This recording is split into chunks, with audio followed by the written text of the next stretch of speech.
Você está ouvindo mais um programa da Palavra da Vida Paraná, um bate-papo com pastores sobre assuntos ligados à teologia e práticas cristãs, de forma bíblica e sem aquela formalidade toda. Começa agora mais um episódio de Pastores de Chinelo.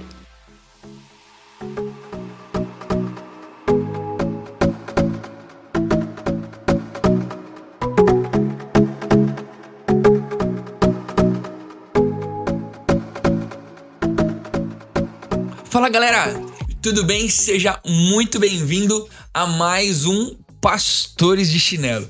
É uma alegria pra gente ter você junto conosco, pra conversarmos sobre a Palavra de Deus, uma conversa sempre sentada, enraizada na Palavra de Deus, e a gente tenta fazer isso da maneira mais leve possível, que vai muitas vezes de encontro com a característica de nós seis, os Pastores de Chinelo que estão aqui. Então, espero que você aproveite muito esse tempo aqui conosco. Seja muito bem-vindo, você que está ouvindo a gente pela primeira vez. É um privilégio para nós ter você com a gente, gastando um pouquinho do seu tempo para nos ouvir. E, se de alguma forma o Pastor de Chinelo tem sido relevante para você, não deixa de compartilhar com a galera, de mostrar para o povo e de ativar todas as maneiras ativas, notificações que existem na plataforma na qual você está ouvindo, né? A gente está tanto no Spotify, como lá no YouTube, como na Apple Music. Então você pode aí ativar a notificação para receber, seguir, compartilhar, sininho, dar joinha, para nos ajudar a levar mais longe esse podcast, esses assuntos que a gente tem conversado aqui. Vamos lá, quem tá com a gente aí no Pastor de Chinelo de hoje? Juninho, Igreja Batista de Jardim Itamaraty, tamo junto de novo para falar sobre esse tema aí maneiríssimo de hoje. Bom estar com vocês. Fala galera, aqui quem tá falando é o Alex Queiroz, Igreja Nova Capital, em Brasília, vamos que vamos. E eu, Thiago Vercelino, aqui de Curitiba, no PV Paraná. Vai ser muito bom esse papo junto com vocês. Mas vamos lá, vamos conversar então um pouquinho sobre esse relacionamento da igreja com a sociedade. A gente viveu esse ano uma série, né? A gente foi intercalando com alguns assuntos, mas a gente foi intercalando a série aí falando sobre igreja e trouxemos, né, vários aspectos da igreja durante esse ano. E então, teoricamente, a gente vai aí partir para o finalmente desse assunto de igreja e vamos falar sobre esse relacionamento. Viu? Relacionamento. Estão me zoando aqui no chat que eu falei relacionamento, mas eu falei relacionamento. Sai fora, Alex. Então eu quero jogar para o Alex, para o Juninho, para a gente debater um pouco e você vai aí conjecturando na sua mente como tem sido hoje, qual o retrato, no contexto de você, Juninho, em São Paulo, no seu contexto, Alex, em Brasília, e daquelas pessoas que vocês conhecem, o retrato desse envolvimento da igreja com a sociedade, né? A gente está num momento bagunçado, mas talvez como nunca nos meus 32 anos, nos 34 ou 33 do Alex, nos 52 do Juninho. 36. Talvez 36. Talvez na nossa história desses 30 e tantos anos, 30 e poucos, 30 e tantos anos, talvez a gente não tenha visto um envolvimento social da igreja no sentido de com a sociedade como nós temos vivido hoje. Polêmica com partido político, com a nossa história do Brasil, envolvimento social, não envolvimento social, padrões morais e tudo mais. Como que vocês têm visto essa participação da igreja na sociedade hoje em dia? Cara, pensando na minha realidade, que eu tenho visto de mais próximo aqui, eu vejo uma igreja, né, que de alguma maneira tem procurado se posicionar diante de todos os dilemas sociais que existem. Então, diante dos últimos 2 anos para cá, por exemplo, a gente tem muitos tipos de manifestações, muitos questionamentos sociais, muitas decisões sendo tomadas, muitas crises sendo levantadas. Então, George Floyd, a gente vê um monte de outras coisas surgindo nesse período também. E aí a gente vê uma igreja que, de alguma maneira, ela quer se posicionar. Então, eu tenho visto de diversas maneiras a minha realidade mais próxima de mim, nesse sentido. Eu tenho visto uma igreja que tenta se posicionar. Só que aí eu faria uma separação que eu acho importante, né? E uma separação que a gente vê pelo menos em Filipenses 3,18 falando também, que ele vai dizer lá que alguns que andam com a gente não são de Deus, não são do reino, não são de Jesus, né? Eles se dizem ser um de nós, mas não são. Então a gente vê posturas de fato que são antibíblicas, que são distantes daquilo que a doutrina e a palavra do Senhor instrui, mas a gente vê pessoas que de fato querem se posicionar e buscam isso. Agora, se a gente for para pensar, a gente pensando em redes sociais em especial, a gente vê cada um se movimentando e citando frases, e citando coisas, mas se a gente for para pensar um retrato mais social, mais abrasileirado mesmo, o retrato de igreja e da postura da igreja, ela está muito mais voltada ali para a bancada evangélica, está voltada para esses nomes mais proeminentes que saem na mídia e se posicionam mediaticamente com relação a todos esses assuntos sociais, políticos e por aí vai. Então existe um retrato mais amplo que a sociedade vê de uma cara, que a gente fala assim, a igreja brasileira seria mais ou menos esse retrato que todo mundo vê, mas dentro da realidade que eu tenho visto, eu tenho visto pessoas que tentam se posicionar, mas algumas que não são nossas, mas se dizem, e outras que são radicais e que precisam muito aprender, né? Mas, no modo geral, eu vejo uma tentativa de equilíbrio de busca aí por viver o evangelho. Só pra gente ir marcando bem, como se fosse a pessoa que tá ouvindo a gente, se ela tivesse um caderninho na mão, ela pudesse fazer elencar uns tópicos aí. Uma primeira fala do Juninho desse retrato, talvez ele tenha colocado ali, e vai me corrigindo aí, Juninho. Então, existem pessoas se posicionando como cristãos na sociedade. Nem todos eles são de fato cristãos, a gente tem que entender um pouquinho isso. E alguns são cristãos, mas têm sido radicais demais nos seus posicionamentos, mas que de uma maneira geral, existem pessoas que dá para colocar um equilíbrio na balança para tentar acertar em que tipo de posicionamento. Boa? Alex, como tem sido, como que você tem visto também essa realidade? Cara, eu acho muito difícil falar sobre qual é o retrato da igreja na sociedade. Como já foi colocado aí, a primeira pergunta eu falo, que igreja, né? Qual é a igreja? Que igreja é essa? A igreja que está perto da minha casa, a igreja que aparece na televisão. Então, assim, que igreja? Eu acho que é o ponto que já foi levantado aqui. A segunda coisa é as pessoas, o retrato que as pessoas vão ter da igreja é aquelas que mais lhes interessa. Então, por exemplo, eu sou um cara que gosto muito de trabalhos sociais. Se a igreja, de acordo com a cosmovisão dele, se a igreja não estiver fazendo trabalho social, não, o retrato da igreja é horroroso, porque a igreja devia fazer trabalho social. Então, assim, ao longo, inclusive, dos podcasts que a gente vem gravando, a gente tem batido na tecla, né? Qual é o papel da igreja? Então, assim, a igreja prega o evangelho deve tocar sim em todas as coisas, a gente acredita na restauração de todas as coisas, do indivíduo e tudo mais, mas assim, eu vejo que o retrato tá nos olhos de quem vê. Não sei se eu consigo me fazer claro. Eu acho complexo porque, cara, falar sobre o retrato da igreja, cada um vai falar da sua igreja, da sua experiência, daquilo que tá vindo. Então, uma vez eu falei aqui num podcast, não lembro em qual, mas eu amo a resposta do Hernandes Dias Lopes. Qual é o retrato da igreja? Fizeram essa pergunta pra ele. Qual? Galera, ouçam todos os podcasts do Pastor de Chinelo que tem aqui no nosso disponível pra você encontrar a fala do Alex, hein? Eu posso te ajudar. Ouça só os que tem o Alex participando na descrição, que já vai te ajudar a achar. Mas olha só, eu acho genial, cara. Fizeram essa pergunta pro Hernandes Dias Lopes. Qual é o retrato da igreja brasileira? E ele falou assim, cara, a igreja brasileira, ela tá muito bem. A igreja brasileira tá mais ou menos. A igreja brasileira tá muito mal. O que ele tava querendo dizer? Mano, cara, é isso. A igreja, quando se fala sobre nível de maturidade de igreja, cada um tá num nível. Se a igreja é um lugar para pecadores, e pros piores deles, para aqueles que reconhecem realmente que não são nada sem Jesus, mano, bem-vindo. A igreja é isso, são um monte de pecadores que entendem, são pessoas que precisam de Jesus, perdão.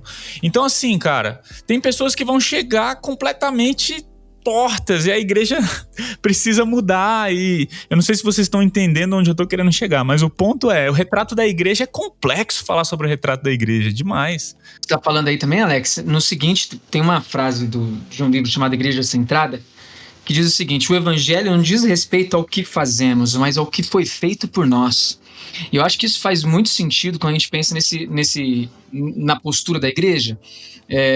O evangelho não é o que a igreja está fazendo. O evangelho é aquilo que foi feito pela igreja. Então, a gente precisa fazer uma separação nesse aspecto, né? E pensar, mas a igreja devia estar fazendo isso. Não, o evangelho não é o que a igreja está fazendo. Eu acho que esse ponto ele é muito legal de se pensar, assim. O Alex deixou claro a questão de como é difícil a gente retratar a igreja. E eu acho que isso é brilhante.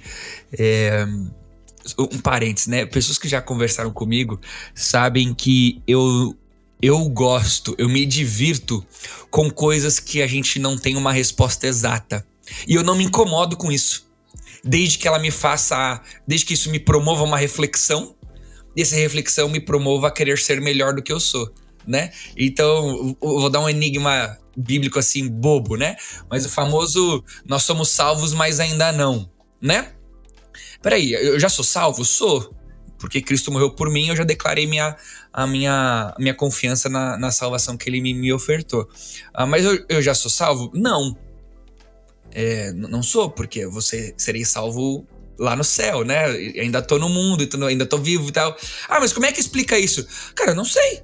É tranquilo, caminha com as duas verdades. Caminha com a verdade que você já é salvo e com a verdade que você ainda não é. Explicando, óbvio, o que elas dizem, né? E eu acho que é legal olhar para a igreja. Qual o retrato da igreja? Existem as verdades que o Júnior falou e existe o fato de que é muito complexo definir. E que a gente tem que ter maturidade para não sair falando em nome da igreja, nem como a igreja deve agir, porque inclusive a gente vai conversar daqui a pouquinho, que a igreja vai ter que agir de maneiras distintas em diferentes contextos, né? Igreja com CNPJ, o templo, a organização do bairro... Como é o nome do teu bairro mesmo, Júnior? Campo Limpo. Campo Limpo. Então, a igreja que o Júnior representa lá no Campo Limpo, lá talvez ela tenha um tipo de atuação que vai ser diferente da atuação da igreja do Alex, que vai ser diferente da igreja como indivíduo cristão que possa estar no Congresso. Um ambiente político, são ações diferentes, né? Mas uma coisa que eu queria citar sobre esse retrato, que é bom a gente jogar aqui para todo mundo fazer essa leitura, é inclusive uma coisa que o Alex estava falando quando a gente estava se preparando antes de começar a gravar, que é esse ambiente polarizado. E eu acho que dentro desse ambiente polarizado que nós estamos vivendo de sociedade hoje, o famoso direita e esquerda, né? A economia liberal, a economia conservadora, enfim, todas essas coisas que vão polarizando, né? Os cristãos e a galera que defende práticas não cristãs, e daí fica um se pegando e tal. Essas polarizações da sociedade, ela causa polarizações dentro da igreja também.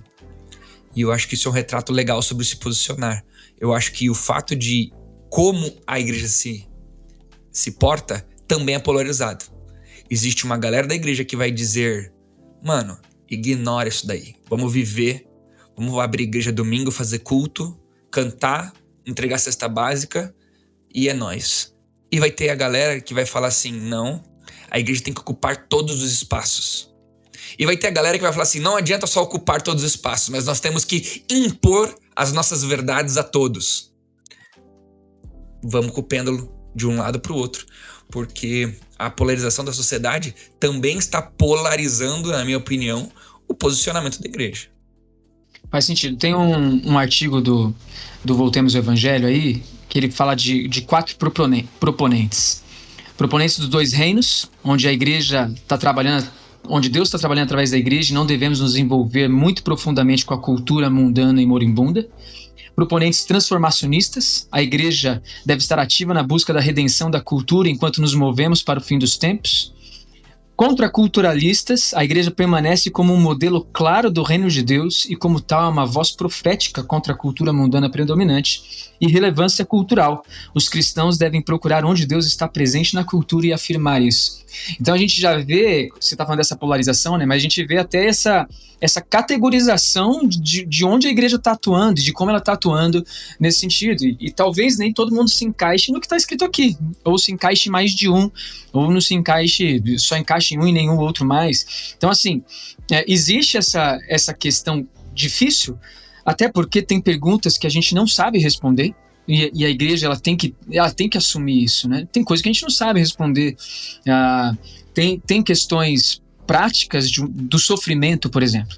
Tem questões práticas do sofrimento que a gente não vai ter uma resposta objetiva, afirmativa e consoladora para a pessoa. Então, eu acho que esses aspectos de como a igreja se posiciona, como a cultura olha para a gente, como a gente deve olhar para a cultura, qual a cosmovisão do mundo, qual a nossa cosmovisão e como isso se relaciona, são coisas que vão num emaranhado de esferas da vida que a gente vai se envolvendo a partir da Bíblia e de como nós devemos glorificar a Deus a partir disso, né? Mas é muito difícil e começa por aí. A gente tem uma discussão que a gente tem que pensar por onde a gente começa a falar sobre isso, né? E aí eu acho que a gente precisa dar essa pontuada. O artigo que você citou é do Mass McConnell. Legal. Show de bola, hein? Mass McConnell. É isso aí, tá parecendo o comentarista da NFL. Olha aí. Qual? O do Temos um Jogo. Ou... Johnson. Eu esqueci o... Mas aí... Paulo Antunes. Mas uma coisa que eu acho que seria legal ainda falar do retrato é a seguinte. Por mais difícil que seja, e exista, como o Júnior falou, retratos de vários tipos de posicionamento, os saudáveis, os não saudáveis, por causa da mídia, eu acho que tem ficado mais evidente uma postura ruim da igreja. Aí vocês podem me criticar ou não. Eu acho que a mídia ou o contato com as coisas que nós temos tido tem evidenciado mais uma postura ruim da igreja na sociedade hoje. A gente pode conhecer. Qual parte da mídia, mano? Cara, talvez uma mídia de fácil acesso, tá bom? Por exemplo, uma mídia televisiva ou um Instagram, a maioria... Principais jornais, exatamente. Fica mais evidente um mau posicionamento da igreja. No sentido de uma igreja opressora, uma igreja preconceituosa, uma igreja moralista que quer se impor na sociedade. E isso ofusca, muitas vezes, posicionamentos legais que existem, que a gente conhece, né? Nós temos amigos, nós tentamos, né, nas nossas igrejas, nos nossos ministérios, fazer isso. O podcast é um jeito de a gente fazer isso, né? A gente tem demonstrado, os últimos 3 podcasts que nós gravamos foram 3 temas teoricamente polêmicos de posicionamento na sociedade. O papel de uma mulher bíblica, a escravidão, a homossexualidade. Perdão. Mas eu acho que é legal retratar isso, né? Tem sido cada vez mais evidente uma postura ruim, uma postura de influência governamental interesseira também. Não estou envolvido para fazer um bem comum, estou envolvido porque eu estou me sentindo atingido, então vou me proteger, me aparelhando do poder público, né? Enfim, acho que mais um ponto que eu gostaria de ressaltar. Eu acho que é um problema quando a gente vê essa perspectiva negativa, né? É porque geralmente quem fala em nome da igreja como um todo, né? A igreja deve fazer isso, a igreja deve ser assim, a igreja... E assim, é muito difícil. Você vai olhar para quem está falando e falar que a igreja deve ser assim, quem está ouvindo vai assimilar isso de maneira muito clara, caso não tenha uma base bíblica, caso não tenha uma vivência com Cristo e por aí vai. Então, é uma ministra de uma denominação X que Exato. Não está em comunhão com a denominação há 27 anos, Exato. que nem frequenta mais o ambiente de discussão daquela denominação. Ou então um nome que tá sendo muito citado no meio cristão, seja ele conservador ou não, que fala, não, a partir de hoje, então, chega dessas igrejas, eu vou criar minha própria denominação, porque ele acha que a igreja deve ser desse jeito. Então são posturas radicais e posturas que não mostram, de alguma maneira, o que a igreja deve ser. Agora, eu vou fazer um comentário aqui. Exigir que a igreja tenha uma postura bíblica e exerça uma postura diante dos questionamentos da sociedade, sendo que muitas vezes o homem não sabe qual é o papel dele, não busca saber qual é o papel dele, mulher não sabe qual é o papel dela, não busca saber qual é o papel dela, dentro do propósito de Deus, mano, é uma piada. Você quer se pronunciar e ter uma postura diante de toda a sociedade sobre o que é certo e errado, ou qual deve ser a postura da igreja ou não, mas você nem sequer entende o seu papel como indivíduo a partir da criação daquilo que Deus fez por você e daquilo que Deus quer que você faça como homem ou como mulher, por exemplo. Então, isso eu sei, isso depende da graça, obviamente. Deus usa essas pessoas, mas eu tô falando assim, uma pessoa que não tem nenhum interesse por essa busca, ela não tem condição alguma de ter uma postura diante de tantos questionamentos relevantes que a sociedade apresenta. Então, eu começaria falando assim, cara, é difícil você falar assim, as pessoas estão falando, né? Porque muitas delas não estão nem buscando esse papel primário aí do que ela deve ser diante do Senhor. Quer falar, Alex? Senão eu já vou falar pra gente tentar ir pra uma proposta. O que a gente pode fazer? Então, bora. Então, Alex tá fazendo os finalzinho de vambora. Vamos então tentar humildemente, né? Não é uma tarefa... como é que eu vou dizer? De 100% de êxito, né? A gente vai colocar algumas ideias, porque a confusão que existe já de definir qual tem sido o papel da igreja, ela também vai vir em obter uma resposta. Qual é a resposta? Talvez a gente vai ter que começar do pressuposto de não sei, mas a gente quer deixar algumas trilhas para você aqui agora que tá ouvindo a gente, de como que a igreja deve se posicionar e se portar diante da sociedade, né? Vamos lá então? Legal. Vamos. Então já vou começar, já que eu tô calado aqui há uns 17 minutos. Só ouvindo. Mas o que eu acho, uma coisa que eu acho que é...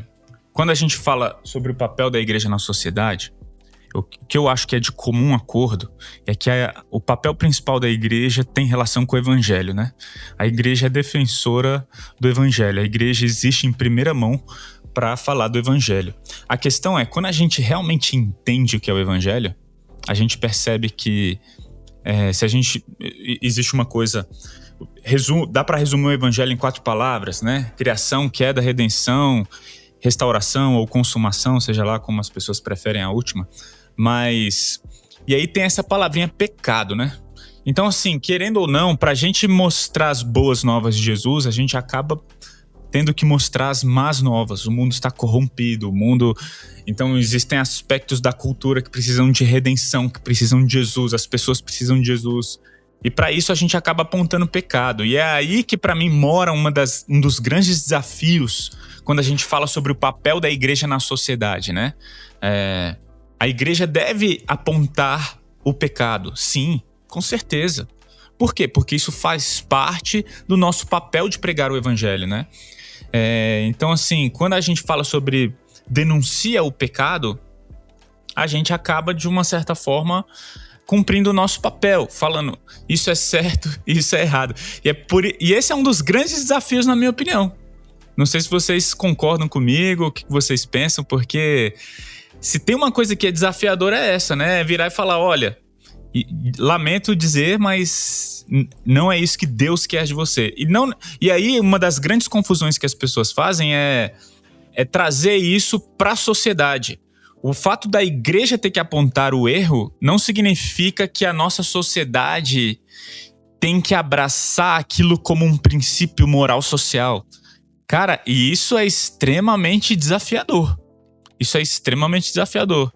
Então, já que eu joguei o problema aí, interajam. Então eu vou devolver o problema. Já que você puxou o assunto, eu vou devolver o problema. A partir da tua última colocação. Você entende, Alex, que os padrões e princípios bíblicos, eles estão à disposição para serem vividos por toda a criação ou só pelos salvos?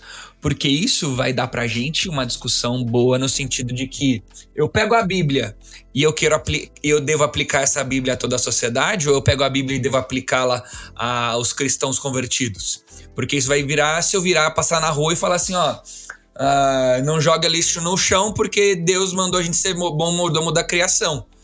Ou eu vou falar, não joga lixo no chão porque é errado jogar lixo no chão, pronto, acabou. Ou é só pro cristão que eu devo trabalhar a ideia do lixo no chão como um princípio bíblico, por não cristão só como um princípio social. Entenderam meu questionamento? Eu quis ser leve com o lixo no chão para não usar um exemplo mais complicado.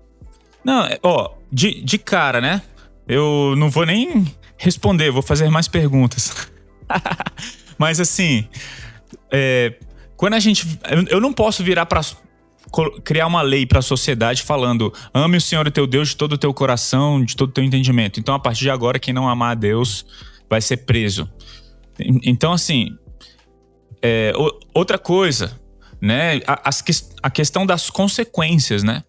Tipo assim, por exemplo, a gente... Tá claro lá na Bíblia que Deus odeia o divórcio. Isso significa que a gente deve apoiar... Tipo assim, espremer as leis sociais para que tente eliminar ao máximo o divórcio. Tá entendendo? Cara, é difícil pra caramba. Então, assim, no que diz respeito a essa relação, eu entendo que eu não devo obrigar as pessoas a adorarem a Deus. Aliás, quando isso aconteceu, a gente vê historicamente o quê? A perseguição dos cristãos. Eu acho que a maior perseguição na história do cristianismo foi ali no século III. Veio Constantino, uniu igreja e Estado. Agora temos uma religião no Estado, o cristianismo. Cara, isso acabou com o evangelho. Isso acabou com o cristianismo. Então, assim, historicamente falando, isso não é saudável, né? A gente vê, então, que um dos grandes papéis, uma das grandes colaborações da Reforma Protestante foi separar Estado e Igreja, né? Então, assim, e esse é um dos perigos que a gente vê hoje quando a gente fala sobre retrato, né? Da sociedade. Até porque a Igreja não vai melhorar o mundo, né? Eu acho que esse é um ponto que eu acho que vale bater aqui. Tem gente que vai contra, né, essa ideia. Não, a Igreja existe porque vai transformar o mundo, né? Aquele segundo proponente que a gente comentou há um tempo atrás. Mas, mano, a Igreja não vai transformar o mundo. A Igreja proclama o Evangelho, a Igreja prega o Evangelho, a Igreja fala do Evangelho. E aí, mano, vai acontecer o seguinte, os caras ficam mandando mensagem aqui, né? Mas vai acontecer o seguinte, a gente vai pregar o Evangelho, o mundo vai se tornar cada vez pior, essa é a realidade. Timóteo 3 vai dizer isso pra gente, vai falar que os homens serão orgulhosos, odiarão seus pais, não respeitarão o próximo, por aí vai. O filme Deixados para Trás também retrata isso. A Bíblia fala isso, né? Então, se a gente ler a Bíblia, a gente vai saber disso sem precisar ver o filme. Mas assim... Já dizia o Jairão. Tô brincando. Sacanagem, cara. Mas é justamente essa ideia que eu acho que as pessoas têm errado da igreja, e isso é um erro que precisa ser corrigido. A igreja não vai transformar o mundo, né? O evangelho vai transformar pessoas, e pessoas viverão eternamente com Cristo quando ele vier nos buscar, e ponto. Quando ele vier instaurar o estado eterno, caso as pessoas não creiam na segunda volta. Mas assim, a ideia é justamente essa. O papel da igreja é esse. Agora, tem um termo muito legal, que é o termo que a gente muito acostumado a ouvir e falar, né, da contextualização, né? Como nós falamos o evangelho para as pessoas. E contextualização não é você falar o que as pessoas querem ouvir, e não é você falar sobre tudo aquilo que a sociedade está falando. É você falar aquilo que é necessário, que eles não querem ouvir de maneira nenhuma, mas que são perguntas que eles estão fazendo sobre a vida, sobre quem eles são, sobre o propósito de existência. E isso aqui, tipo, eu estou falando isso aqui, mas isso aqui é mais ou menos uma citação de outra frase do Igreja Centrada aqui desse livro. Então, assim, é muito legal a gente parar a pensar nesse quesito contextualização. A igreja tem que ter uma postura, que é falar sobre aquilo que o mundo não consegue obter respostas, mas que nós podemos oferecer mesmo que eles não queiram ouvir. E essa resposta, ela está invariavelmente na pessoa de Jesus Cristo, né? Então, é o Evangelho, é a pregação do Evangelho. E a gente não pode fugir dessa nossa obrigação e responsabilidade. Agora, como a gente vai se envolver nos outros assuntos da sociedade, aí aí mais pano para manga, que é o que vocês estão levantando aí. Isso leva a gente a conduzir o papo e lembrar eu lembro de Efésios 1, versículo 10, capítulo 1, versículo 10, né? No 9 ele vai dizer: e nos revelou o mistério da sua vontade, de acordo com seu bom propósito que ele estabeleceu em Cristo.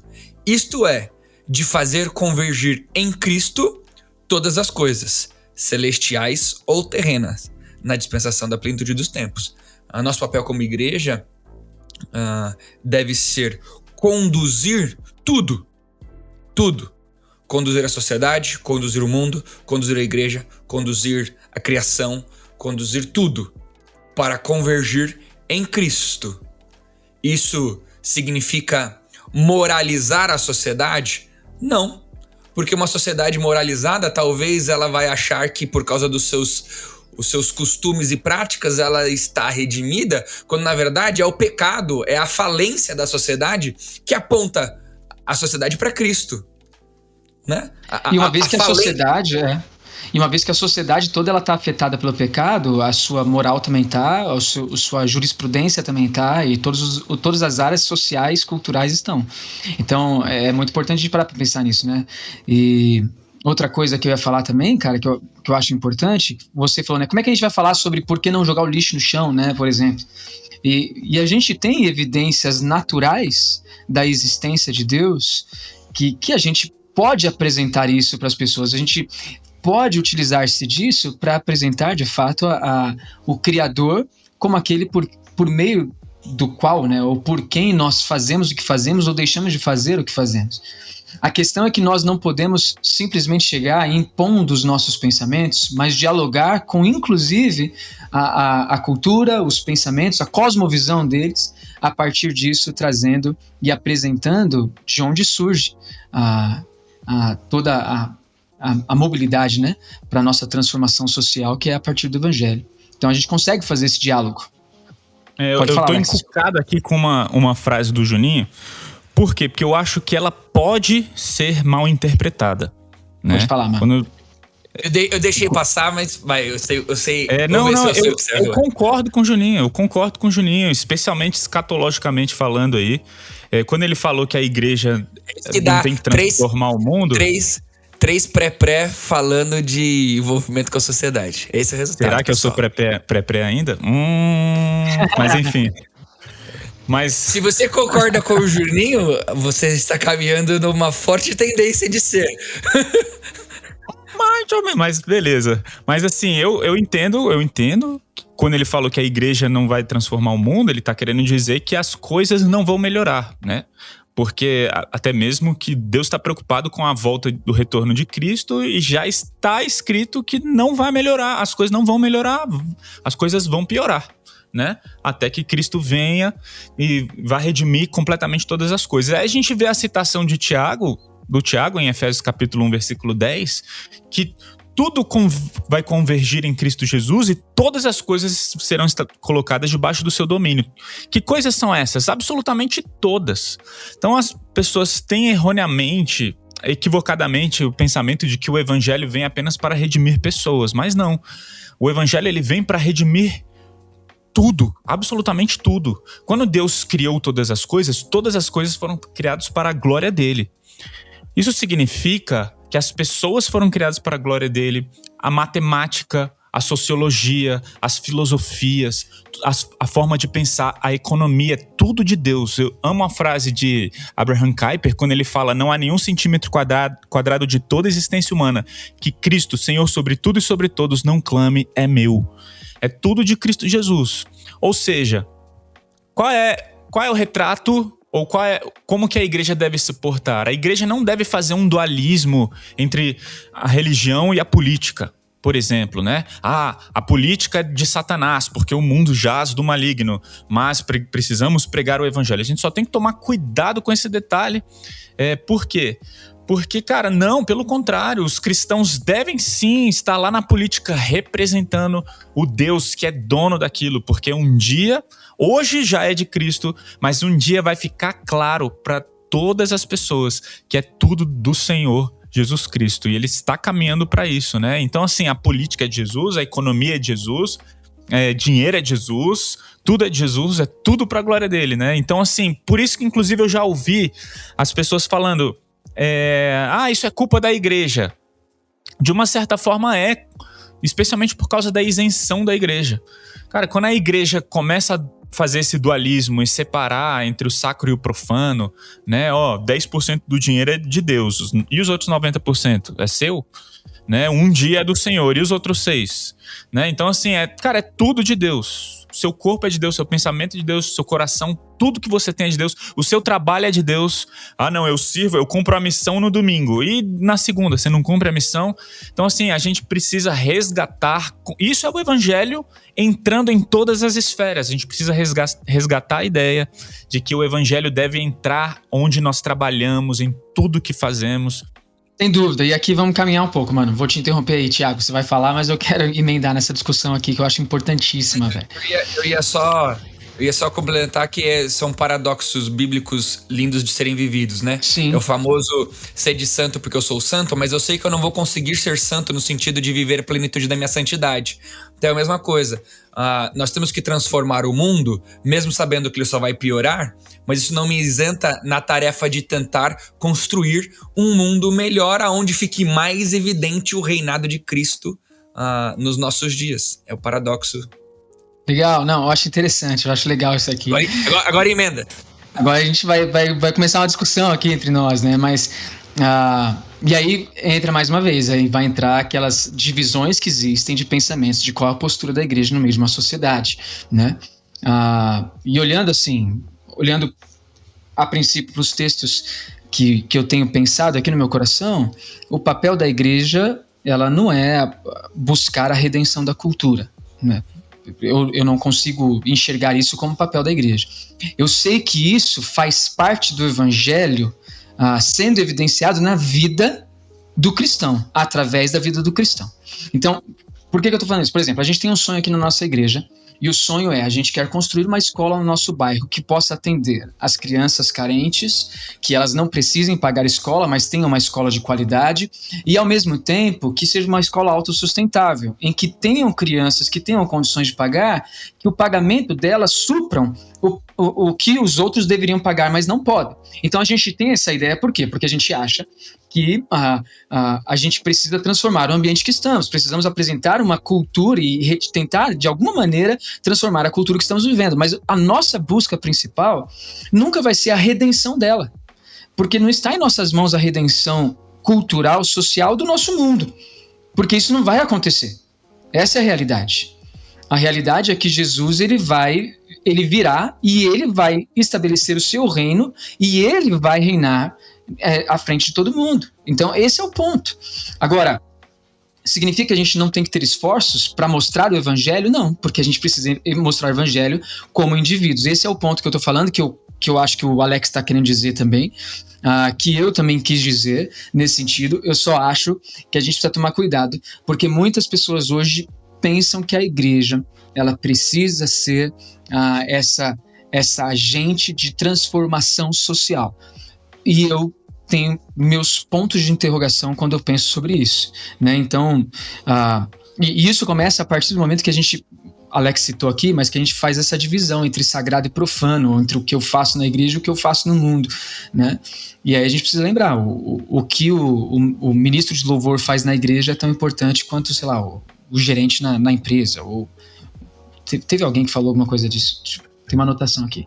William Perkins falou: o trabalho do pastor, o ministério pastoral é tão importante para Deus, assim como o juiz que tem que dar uma sentença de forma correta e íntegra, né?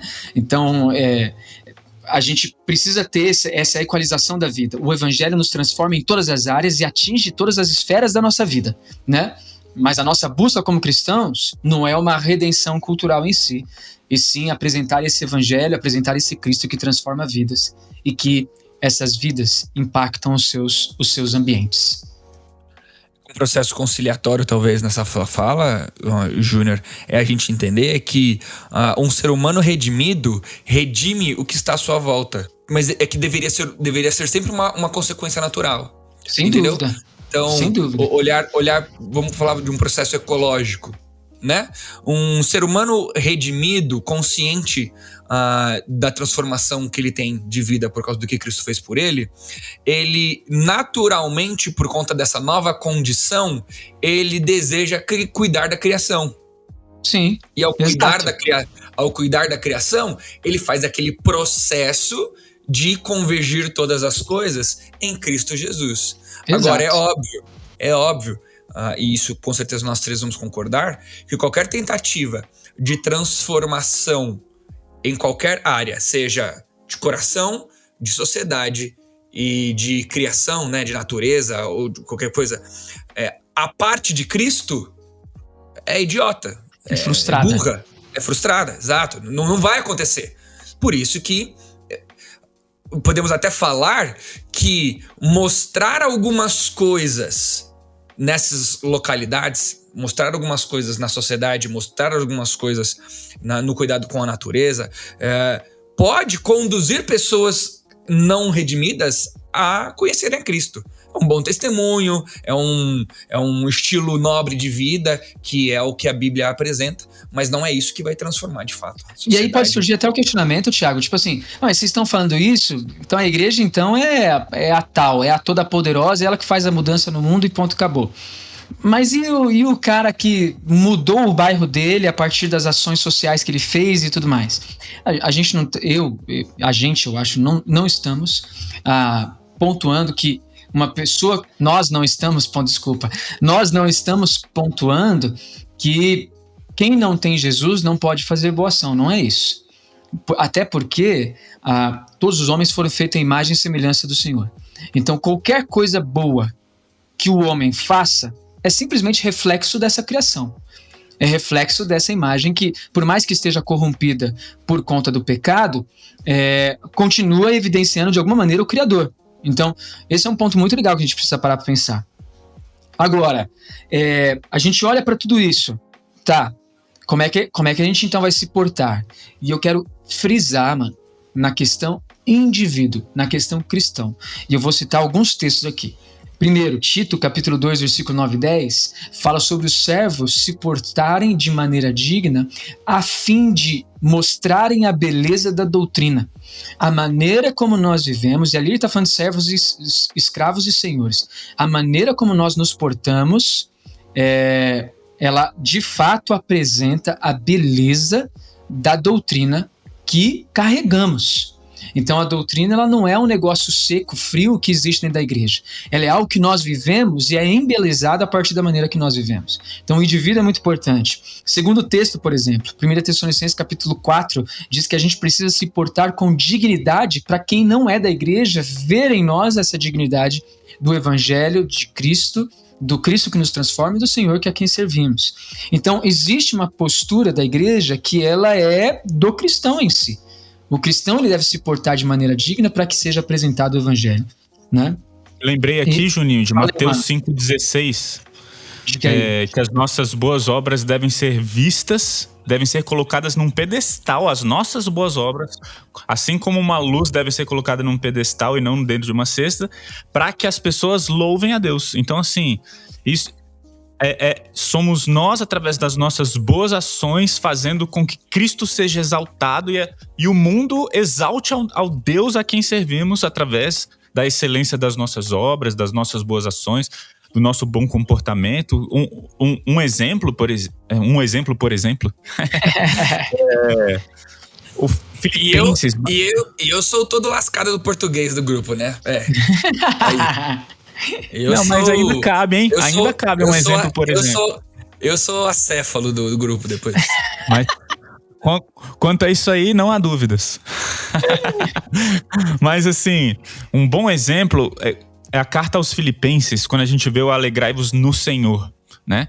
Cara, existe um aspecto, gente, que só quem tem a Jesus e foi salvo por Cristo Jesus e conhece a alegria da salvação consegue se contentar em toda e qualquer circunstância. Só quem descobriu a alegria no Senhor consegue se alegrar em toda e qualquer circunstância. Não adianta. Mas fulano não tem Jesus, é muito feliz. Ok, parabéns pra ele, mas existe um aspecto da alegria do Senhor que ele ainda não experimentou. E se ele experimentar, ele vai falar: cara, eu achava que eu era feliz, mas só depois de conhecer a Cristo eu descobri a verdadeira alegria. Então, assim, e por que eu tô falando isso do nada da alegria? Porque essa é uma das maneiras do cristão mostrar pro mundo a glória de Deus. Cara, você lá no seu trabalho, foi promovido, tá ganhando bem, tem uma equipe maneira e tá feliz andando de BMW, beleza. Agora, cara, imagina tá trabalhando no meio de uma situação difícil, sabe? Não tá ganhando bem, é depreciado no seu trabalho, mas mesmo assim você tá contente. Pô, aí as pessoas vão falar: cara, esse cara tem alguma coisa diferente, né? Então, como que o cristão deve se portar na sociedade? Cara, o cristão deve se portar com essa alegria que ele recebeu na salvação em Cristo Jesus. O cristão deve se portar trabalhando de maneira excelente para que as pessoas glorifiquem a Deus, né? Então, existe um papel, sim, da igreja na sociedade. Eu acho que é esse o caminho que a gente está trilhando, né? E a alegria não é essa felicidade, você tá sorrindo o tempo todo, né? Mas é esse contentamento e esse descanso nesse Deus que cuida da gente mesmo nessas situações adversas. Então é o contentamento com tudo isso. Agora, mais um texto que eu gostaria de citar com relação a essa postura do cristão, pensando nisso que a gente está falando aqui, e até voltando à ideia de que nós temos uma responsabilidade como cristãos de apresentar e mostrar a beleza do evangelho a partir da nossa postura, sabendo que não vamos redimir a cultura, mas que vamos impactá-la com o evangelho a partir de nossas vidas. Filipenses capítulo 3 vai falar que a gente deve viver de maneira digna e tudo mais, porque nós não somos cidadãos daqui, mas cidadãos dos céus. Então a gente de fato tem uma expectativa muito elevada, que é a de morar com o nosso Senhor. Então, por exemplo, ele vai falar lá, versículo 20, né? Pois a nossa pátria está nos céus, de onde também aguardamos o Salvador e o Senhor Jesus Cristo, que transformará o nosso corpo de humilhação. Então, esse ponto eu acho muito importante. A gente tem um papel aqui, sim, que é viver essa cidadania que nós teremos lá no céu a partir desse momento, famosas bem-aventuranças, né? Jesus, ele apresenta os princípios do reino para serem vividos pelos filhos do rei, enquanto aguardamos a sua volta. Então, acho que esse é um ponto, cara, fundamental. A gente tem esse cristianismo vivo que deve ser vivido por nós aonde nós estamos. E essa é a maneira de nos posicionar na cultura e sociedade. Uma vez, acho que talvez esteja bem implícito, mas eu queria que a gente cravasse mais. A gente estava no seminário e eu lembro como se fosse hoje um jantar. E nós jantamos com um professor, que como eu vou falar mal do que ele disse, eu não vou citar qual foi o professor. Se ele fosse falar alguma coisa boa, eu citaria qual era o professor. A gente estava numa mesa redonda lá no refeitório, e nessa mesa redonda a gente estava conversando exatamente sobre o assunto da influência da igreja na sociedade. E daí ele falou pra gente assim, porque na verdade nós tínhamos que pensar mais, me dá vontade. Eu não lembro nem se ele foi categórico no que ele achava que deveria ser feito ou se ele falou no sentido de dar vontade, né? Mas de nós irmos para um monte e entrarmos num castelo, vivemos como os monges, sabe? Tirando a igreja do mundo para que ela não seja mais influenciada e não peque contra o Senhor e tudo mais. E eu lembro que essa conversa marcou muito a gente. Muito, muito. A gente não, né? Eu, não vou lembrar, mano. Certeza que o Bruno e o Alex estavam. Você devia estar conversando com outra pessoa, fazendo algum aconselhamento que você era cheio dessas coisas aí no refeitório. E isso ficou marcado em mim como algo negativo, de a gente ter achado na conversa lá um absurdo, né? Como assim, velho? A gente vai se reclusar, né? Se guardar em algum lugar, se isolar para que a gente não peque mais e tal. E daí para mim vem dois textos claros sobre que o papel da igreja é influência na sociedade.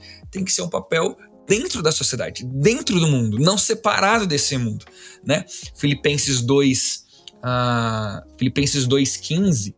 Quer que eu leia? Pode ler, por favor. Para que vocês se tornem irrepreensíveis e sinceros, filhos de Deus, inculpáveis no meio de uma geração pervertida e corrupta, na qual vocês resplandecem como luzeiros do mundo. Obrigado, Júnior, você estava certo. Mas é isso aí, o que eu queria dar ênfase sobre esse no meio. É no meio de uma geração. pervertida e corrupta. Não é separado, não é de longe e ficar mandando pipa ou recadinho de longe. É lá no meio, vivendo um cristianismo forte o suficiente para que a gente influencie e não seja influenciado, né? O próprio Cristo, quando estava orando, falou: não peço para que os tires do mundo, mas que os guarde do mal. Não é para tirar o cristão do mundo, mas é para guardar o cristão do mal a fim de que ele continue influenciando o mundo. Vamos tentar ir para uma parte um pouquinho mais prática do que fazer agora nessa questão do nosso envolvimento na sociedade. Cara, quando parte para a prática, eu acho que existem dificuldades, olha só. Porque isso que a gente está falando, talvez quem está aí ouvindo o podcast, talvez fale: legal, é verdade, o crente não pode sair do mundo, blá blá blá. Mas, cara, os limites dessa influência não são fáceis. Os limites dessa influência não são fáceis. E onde eu tô querendo chegar?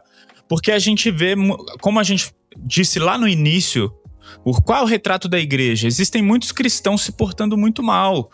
E quando eu falo isso, eu falo especialmente em redes sociais, por exemplo, né? Cara, existem cristãos que escracham nas redes sociais. Então, assim, indo inclusive para a parte prática, vamos lá para a parte prática, eu diria uma coisa pro cristão: cara, cuidado como você vai se portar. Você é luz do mundo, você é sal da terra, você é representante de Deus onde você está, né? Envolve o seu comportamento, envolve as suas boas obras, envolve a sua santidade, envolve o seu contentamento, envolve muitas coisas. Então, como representante de Deus, cuidado com as suas redes sociais, né? E você fala: não, mas a igreja está aqui, a igreja tem que apontar mesmo, tem que falar mesmo, a gente tem que falar a verdade, então a gente tem que bater naquele ou naquilo. Cara, cuidado, né? Eu amo 2 Coríntios capítulo 5, 1 Coríntios capítulo 5, Paulo fala: olha, vocês devem julgar os de dentro. Ou seja, quem é da igreja, os de fora, deixa que Deus vai julgar. Os de fora a gente ama. Então, assim, e a rede social é pública. É totalmente pública. Então a gente tem que tomar muito cuidado com a maneira como a gente se posiciona. Devemos fazer isso, mas devemos fazer isso com amabilidade, pensando: poxa, será que... Gente, se a gente vive numa cultura mimimi, né? Às vezes a maneira como você se posiciona politicamente pode ser extremamente ofensiva, né? Se as pessoas estão crescendo em maturidade, se a gente vive num mundo polarizado, às vezes um posicionamento seu vai criar divisão dentro da sua própria igreja, dentro da sua família. A gente está vivendo num ambiente de intolerância, pessoas saindo de grupos familiares, pessoas saindo no meio de grupo de amigos por causa de política. Então, que você seja o primeiro a tolerar e seja o primeiro a não causar qualquer tipo de intolerância, não ser bode expiatório para que as pessoas saiam, sabe? Fale com amabilidade, cuidado, não existe necessidade de você sair se posicionando em redes sociais. Quer se posicionar? Marque um café, sabe? Converse com a pessoa, tenha uma boa conversa e tal. Então, assim, seria a minha dica prática aí só para termos um cuidado real. Dentro dessa questão do se posicionar, né? A gente às vezes fica só na parte prática da questão do tipo, falo ou não falo, ou falo com amabilidade, falo com ímpeto, né? E a gente fica muito nessa questão e a gente acaba até muitas vezes perdendo oportunidades, né? Perdendo oportunidades de inseridos no mundo, se utilizar de coisas que estão presentes na sociedade, que não tem a ver com atitudes pecaminosas, que não tem a ver com coisas que vão nos distanciar de Deus, mas que na verdade a gente precisa entender que faz parte da nossa ação, né? Por exemplo, eu peguei aqui uma citação de um pastor, o nome dele é Alisson Magalhães. Eu li um texto dele na internet hoje e eu gostei de algumas coisas que ele disse em relação a esse relacionamento com a sociedade, com o mundo. Ele disse assim, os primeiros instrumentos musicais aparecem na Bíblia dentro da descendência de Caim, um assassino. Então não vamos mais utilizar instrumentos musicais, né? Assim como sabotar os instrumentos. Sabotar os instrumentos musicais, exatamente. Assim como ferreiros, fazedores de tendas e fazendeiros. Todos eles são citados a primeira vez na Bíblia na descendência de um assassino. Aí ele pega e dá outro exemplo. Paulo conhecia e citou vários autores e filósofos de sua época. Ele citou Epimenides em Tito 1,12, Menander em 1 Coríntios 15, Aratus em Atos 17, 28. Ou seja, a sociedade está aí para nós nos relacionarmos com ela e sermos luz dentro dela. E muitas vezes, quando não falamos e não se relacionamos com pecados, muitas vezes se utilizando do que está dentro da sociedade, né? Talvez uma das principais perguntas que a galera queira que a gente cite aqui é: o cristão deve ou não deve se candidatar a cargos políticos e não sei o quê? Fazendo essa leitura do que eu acabei de ler, é com certeza. Sem se utilizar de um título pastoral. Agora, pelo o que amor ele de faz Deus. com isso é que é a grande questão. Em benefício próprio, é para aparelhamento de poder, é simplesmente para uma defesa de uma causa e não pensar como sociedade com valores e princípios cristãos, entendeu? Então, a sociedade está aí para nós sem se utilizar de um título pastoral, entendeu? Aliás, a gente já falou sobre isso e o Júnior, já peguei o Júnior no pulo quando eu fui falar de pessoas que colocam o pastor antes do nome. O e-mail do Júnior era pastor. Fui eu que fiz o e-mail, não, viu? Foi o pessoal da igreja. Foi exatamente essa mesma justificativa que você deu em algum podcast pra trás aí. Mas eu sou cristão antes de qualquer coisa e eu tenho que exercer meu papel na sociedade usando os privilégios que os benefícios ou as artimanhas que a própria sociedade coloca à disposição. E assim, dando minha última colaboração aí, que já que a gente tá no finalzinho, quando eu falei que a gente tem que tomar cuidado, nem significa... O que eu não estou falando, o que eu não disse é que a igreja não deve se posicionar ou não deve agir.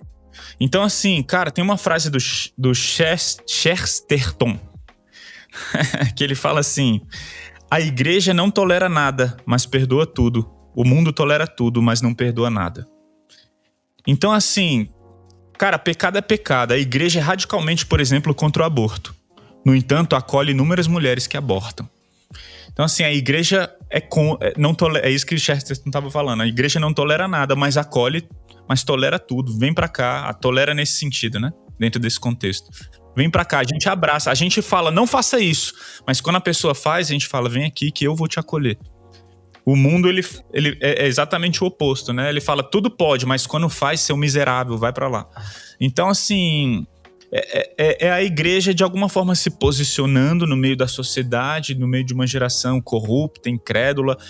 O mundo está moralmente pior. Sim, vai piorar moralmente. Então, assim, diante disso, a gente deve sim se posicionar, mas à luz do evangelho, com esse amor, com esse coração, com essa disposição de Cristo de amar pecadores, apontar pecado e abraçar pecadores, né? Então é um grande desafio aí. Seria minha última colaboração. Acho que uma questão de postura, tem um exemplo bíblico, eu ouvi numa conversa com um colega, amigo, pastor Michael Gama, pastor de jovens lá na PIB de Foz. Ele citou o exemplo de Abigail, sobre uma postura de conciliação. O que aconteceu lá, né? Davi estava lá no deserto, estavam lutando, defendendo o povo, fome, tal, cansado. Chegou num cara rico, que era Nabal, falou assim, galera, vai lá e pede uns trecos pra nós comer, pra ele cuidar da gente, porque a gente tava guerreando lá e agora ele cuide de nós, porque estamos defendendo o que é dele. E daí, Nabal, mongol, simplesmente vira e fala assim, mano, eu lá quero que esses vagabundos aí que estavam... Eu trabalho, sou rico, eu não vou cuidar de ninguém, não. Avisa o Davi pra dar seus pulos. Mano, os caras do Davi chegaram nele e falaram, ó, Nabal falou que não vai rolar nada, não. Não vai rolar nenhum chazinho com bolacha. Davi pegou e falou assim, fechou então. Vamos pegar a espada, vamos lá e arrebentamos com tudo. Eis que surge uma mulher brilhante na história. Abigail, que o nome dela significa bonita e inteligente, ela fala assim, caraca, não, deixa eu fazer um negócio aqui. Ela pega comida, pega as paradas, sai correndo na direção do Davi. Vê Davi, intercede pelo marido, fala, meu marido é um cara mau, um insensato, faz as coisas erradas, não sei o quê. Serve Davi e a Abigail, ela pede perdão, ela concilia as coisas e ela transformou uma situação na sociedade. Um exército que ia matar tudo que tinha ali por causa de uma atitude insensata, né? Nabal pode ser, a gente pode brincar aqui que Nabal é alguém que se posicionou mal na sociedade, né? Ou alguém que não se posicionou. Podemos falar dos dois. Ou ele se posicionou mal, não vou dar nada pra vocês, ou não se posicionou, né? Esse exército tem nada a ver comigo. E a Abigail foi lá e conciliou. Ela disse, não, é importante que eu cuide de vocês, meu marido mandou mal. E conservou a vida de uma galera, ainda cuidou do coisa. Então acho que a nossa postura como igreja precisa ser uma postura parecida com a de Abigail. Nós vamos conciliar. O que o mundo tem para dizer? O que a igreja tem para dizer? Olha, veja a perspectiva da igreja, veja a perspectiva do mundo, olha o que Cristo fez e sem imposição, sem pegar na espada, né? Sem pegar na espada. Óbvio, a nossa espada, a Bíblia, né? Mas sem pegar a arma para ir para cima de uma transformação, mas usar o processo conciliatório que talvez a Abigail utilizou. Sim, eu acho que um ponto e uma última postura também que a igreja não pode descartar é a postura do sofrimento, né? Historicamente falando, a Bíblia, a igreja, ela sofreu pelo evangelho, né? E isso é muito legal de se pensar, porque faz parte do cristianismo, faz parte da igreja, faz parte do cristão o sofrimento. E sofrer por fazer o bem, sofrer por valores inegociáveis, não por posturas, como foi citado pelo Tiago aqui, por posturas imbecis ou impensadas, ou posturas radicais demais, né? Mas por fazer o bem, por sermos aqueles que preservam e lutam por preservar e apresentar o evangelho puro e santo, e mantendo as verdades que não podem ser negadas. O que é pecado, o que é certo, existe absoluto, existe certo e errado, só que a gente não precisa, de alguma maneira, entrar numa briga que a gente não está sendo chamado, né? A gente não precisa chamar a briga pra gente. A gente pode muito bem se posicionar quando nos for chamado a fazer isso. E um outro ponto que eu acho importante com relação a isso também é entender que tudo aquilo que escolhemos na vida, profissão, família, tudo isso está debaixo dessa vontade de Deus, dessa soberania de Deus. Então a gente precisa se colocar diante do Senhor e falar, Deus, é minha vocação, por exemplo, é o que o Senhor quer que eu faça, é a missão que o Senhor tem para mim e para fazer através de mim, que eu seja um político, é a missão que o Senhor tem para mim, que eu seja um professor no ensino fundamental, é da tua vontade que eu seja um biólogo, que eu seja um pedreiro, é da tua vontade que eu faça essas coisas, é da tua vontade que eu seja um pastor. Então esses pontos todos, eles estão debaixo dessa vontade de Deus, e o cristão, ele deve buscar glorificar a Deus em tudo. Para isso ele precisa desse direcionamento de Deus. Então, eu acho importante essa postura da igreja de ser uma postura que também abraça o sofrimento e que abraça, acima de tudo, essa soberania de Deus em todas as áreas da nossa vida.